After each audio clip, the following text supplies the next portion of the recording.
கோப்பியம் உண்மையும் பின்னணியும். வணக்கம்.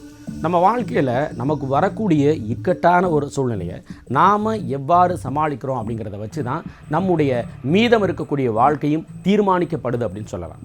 இதனை உணர்த்துவதுமாக சென்னையில் நடந்த ஒரு அதிர்ச்சிகரமான நகைக்கடை கொள்ளை சம்பவத்தை பற்றியும், பாலியல் வன்முறைகள் நாட்டை உலுக்கிக்கிட்டு இருக்கக்கூடிய நிலைமையில் மறுபடியும் தமிழ்நாட்டில் இருக்கக்கூடிய ஒரு தேசிய கல்வி நிறுவனத்துக்குள் நடந்த பாலியல் அத்துமீறல் முயற்சியில் கல்லூரி மாணவர்கள் கொந்தளித்து போன பரபரப்பான சம்பவத்தை பற்றி தான் இன்றைய கோப்பியம் நிகழ்ச்சியில் பார்க்க போகிறோம்.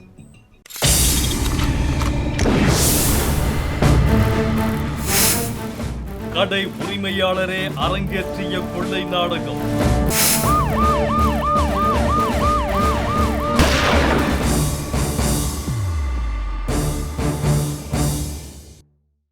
ஆவடி பகுதியில் கடந்த சில மாதங்களாகவே அங்கே இருக்கக்கூடிய நகை கடைகளில் தொடர் கொள்ளை சம்பவங்கள் நடந்தது பெரும் அதிர்ச்சி ஏற்படுத்துச்சு. இந்த நிலைமையில் கடந்த வாரத்தில் திருமுல்லைவாயில் பகுதியில் இருக்கக்கூடிய ஒரு நகை கடையில் மறுபடியும் அரங்கேறிய ஒரு கொள்ளை சம்பவம் மிகப்பெரிய அதிர்ச்சியை ஏற்படுத்தியிருக்கு.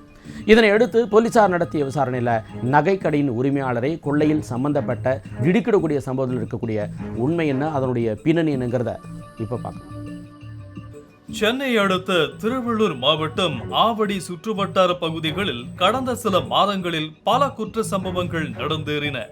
அதிலும் குறிப்பாக முத்தாப்புதுப்பேட்டை எல்லையம்மன் நகர் பிரதான சாலையில் இயங்கி வந்த நகை அடகு கடைக்குள் புகுந்த சில மர்ம நபர்கள் துப்பாக்கி முனையில் சுமார் 1.5 கோடி ரூபாய் மதிப்பிலான நகைகளை கொள்ளையடித்து சென்ற சம்பவம் ஆவடி போலீஸ் வட்டாரத்தை பெரும் அதிர்ச்சிக்குள்ளாக்கியது. நாடாளுமன்ற தேர்தல் நெருங்கிக் கொண்டிருந்த நேரத்தில் தேர்தல் பறக்கும் படை போலீசாரின் வாகன சோதனைகள் என அனைத்தையும் கடந்து அந்த கும்பல் துப்பாக்கி மற்றும் கொள்ளையடித்த நகைகளுடன் தப்பிச் சென்றது இது பெரும் சலசலப்பை ஏற்படுத்தியது.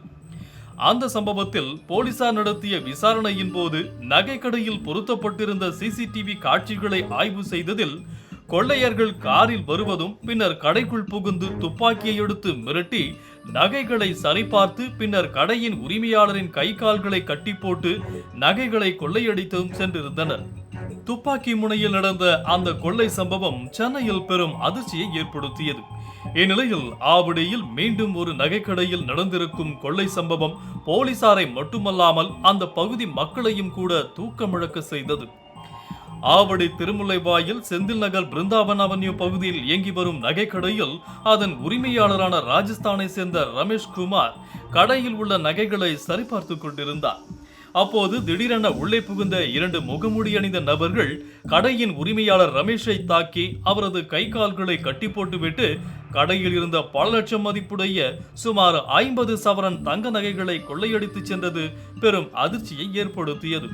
நகை கடையில் நகைகள் கொள்ளையடிக்கப்பட்டது தொடர்பாக கடையின் உரிமையாளர் கொடுத்த புகாரின் அடிப்படையில் போலீஸ் இன்ஸ்பெக்டர் ஜார்ஜ் மில்லர் தலைமையிலான போலீசார் சம்பவ இடத்திற்கு சென்று விசாரணை நடத்தினர். அப்போது அங்கிருந்த கண்காணிப்பு கேமராவில் பதிவாகியிருந்த காட்சிகளின் அடிப்படையில் விசாரணை நடத்தியதில் கொள்ளை சம்பவத்தில் ஈடுபட்டது ராஜஸ்தான் மாநிலம் பிவார் ஜில்லா பிப்லாஜாவை சேர்ந்த ஹர்ஷத் குமார் பட், சுரேந்தர் சிங் ஆகிய இருவர் என்பது தெரிய வந்தது. இதையடுத்து போலீசார் ராஜஸ்தானிற்கு சென்று கொள்ளை சம்பவத்தில் ஈடுபட்ட ஹர்ஷத் குமார் பட், சுரேந்தர் சிங் ஆகிய இருவரின் செல்போன் சிக்னல்களை வைத்து சுற்றி வளைத்து பிடித்தனர். பின்னர் அவர்கள் இருவரையும் விமானம் மூலம் சென்னைக்கு அழைத்து வந்த போலீசார் அவர்களிடம் நடத்திய விசாரணையில் வெளிவந்த திடுக்கிடும் தகவல்கள் இந்த வழக்கின் போக்கையே மாற்றியது. கட்டன் 15th ஆகஸ்ட் 9 மணிக்கு தகவல் கட்டைத்து இந்த மாதிரி ஜோதி ஜுவல்லர்ஸ் ராபரி நடந்தது. சிசிடிவி பார்த்து 2 பேர் மாஸ்க் போட்டு சஸ்பெக்ட் ஐடென்டிஃபை பண்ணிட்டு அப்புறம் 2 ஸ்பெஷல் டீம் போட்டு சிசிடிவி அனாலிசிஸ் இங்கே இருந்த வராரு இங்கே இருந்து போயிட்டாரு அப்புறம் சிடிஆர் அனாலிசிஸ் சஸ்பெக்ட் ஐடென்டிஃபை பண்ணிட்டு ஸ்பெஷல் டீம் ஹர்ஷத் பட் அப்புறம் சுரேந்தர் சிங் 2 பேரும் ராஜஸ்தான்கார் அப்புறம் ஒரு டீம் நான் ஃபார்ம் பண்ணிவிட்டு இன்ஸ்பெக்டர் மில்லர் அண்ட் டீம் அவர் அங்கே சென்னர் அப்புறம் அங்கே ராஜஸ்தான் போலீஸ் பேவார் டிஸ்ட்ரிக்ட் போலீஸ் ஹெல்ப்புடன் இது 2 பேருக்கும் செக்யூர் கைது செய்து பண்ணிவிட்டு ஆவடியில் கடந்த ஏப்ரல் மாதம் கூட இதே போல தான் ஒரு நகை கடைக்குள் புகுந்த கொள்ளையர்கள் துப்பாக்கி முனையில் அங்கிருந்த நகைகளை கொள்ளையடிச்சிட்டு போயிட்டாங்க. இதுக்கு அடுத்ததாக போலீஸாரும் பலவிதமான கஷ்டமான முயற்சிகளுக்கெல்லாம் பின்னாடி ராஜஸ்தானை சேர்ந்த கொள்ளையர்களை கைது பண்ணாங்க. ஆனால் தற்போது நடந்திருக்கக்கூடிய இந்த சம்பவத்திலும் 2 பேர் கடையின் உள்ளே புகுந்து கடை உரிமையாளரை கட்டி போட்டு கொள்ளையடிச்சிருக்கிறாங்க. ஆனால் இந்த சம்பவத்தில் ஒரு திருப்பம் ஏற்பட்டிருக்கு. அது என்னங்கிறத இப்போ பார்க்கலாம். அவர்கள் கொள்ளையடித்த நகைகள் அனைத்தும் தங்க நகைகள் இல்லை எனவும், அது தெரிய வந்தவுடன் ஆத்திரத்தில் அந்த நகைகளை ரயில்வே பாலத்தில் உள்ள தண்டவாளத்தில் வீசிவிட்டோம் என தெரிவித்தனர்.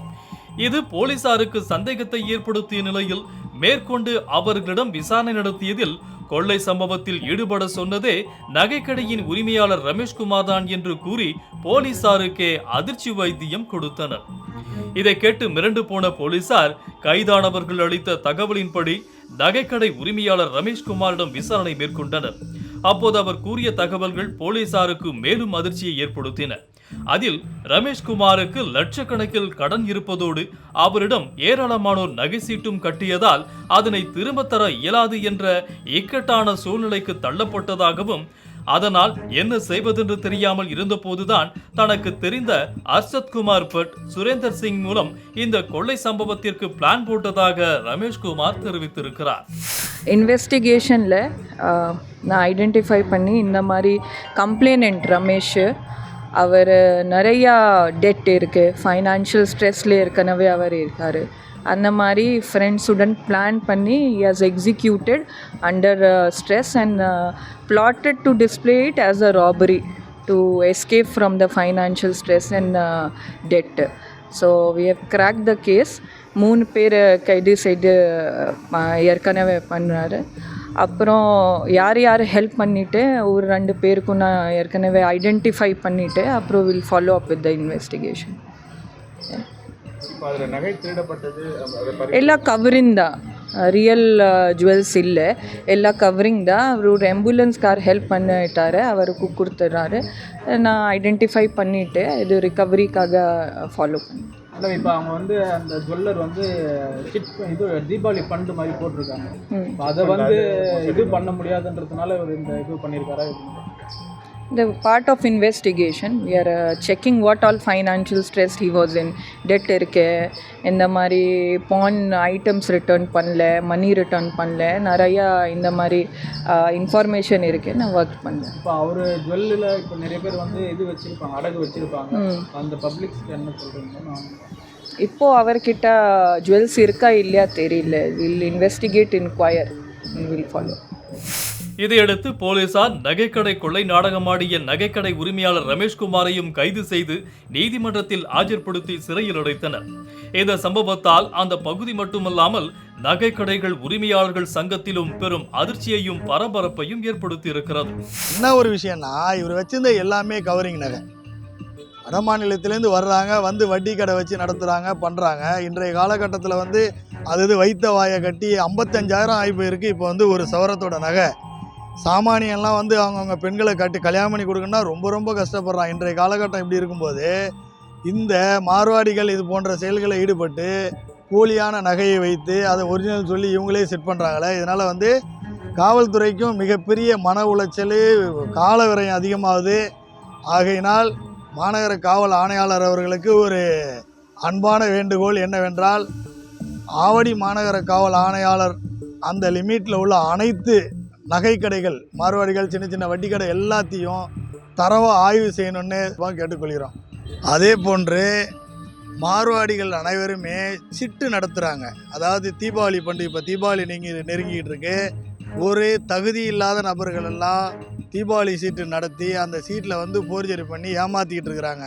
இதற்காக அவர்களை வந்து ஆய்வு செய்யணும். தகுதியே இல்லை அவர்களுக்கு வந்து அந்த சீட்டில் வந்து ஒரு கொடுக்க முடியாமல் போயிட்டாங்கன்னா அதை ரெக்கவரி பண்ண முடியல. மக்கள் எல்லோரும் இன்றைக்கி காவல் நிலையம், EOW அங்கங்கே அலைஞ்சிட்டு இருக்காங்க. மொத்த பணத்தை இழந்துடுறாங்க. உழைப்பை எடுத்துகிட்டு போய் அங்கே போட்டு வைக்கிறாங்க. அதான் கார்ப்பரேட் மாதிரி தான் இன்றைக்கு வந்து இதெல்லாம் வந்து அந்த மார்வாடி கடைகள்லாம் நடந்துக்கிட்டு இருக்கு. தனி மனிதனோட உழைப்பை சுரண்டி இவனுங்க எல்லாம் சேர்த்து ஏமாற்றிட்டு போகிற சூழல் உருவாகுது. ஏன்னா இது போன்ற நடக்கிறதுனால மக்கள் எல்லாம் நடுரோட்டுக்கு வந்து நிற்கிறாங்க. காவல்துறைக்கு வேலைப்பளு அதிகமாக இருக்குது. ஆகையினால் உடனடியாக இவர்கள் சீட்டெலாம் எங்கெங்கே நடத்துகிறாங்கிறதெல்லாம் கொஞ்சம் ஆய்வு செஞ்சு தகுதி இல்லாதவர்கள் சீட்டு போடுறது வைக்கிறது இதுக்கெல்லாம் வந்து அவங்கெல்லாம் ரத்து பண்ணணும்னு சொல்லிட்டு கேட்டுக்கொள்கிறேன். தொழிற்பேட்டைகள், மொத்த வியாபாரங்கள், நகை சார்ந்த வியாபாரங்கள், இப்படி எப்பவும் பரபரப்பாக காணப்படக்கூடிய இந்த பகுதிகளில் போலீஸார் என்னதான் குற்றச்சம்பவங்களை கட்டுப்படுத்த நடவடிக்கைகள் எடுத்தாலும் கூட இவங்கள மாதிரி குறுக்கு வழியில் அந்த சூழ்நிலையை சமாளிக்கிறதுக்காக ஊக்குவிக்கப்படக்கூடிய குற்றங்கள் போலீஸாருக்கு இன்னும் சவாலாக அமைகிறதோட சமுதாயத்திலும் குழப்பத்தை ஏற்படுத்தி அமைதிக்கும் குந்தகத்தை விளைவிக்கிறது. கோப்பியம், உண்மையும் பின்னணியும்.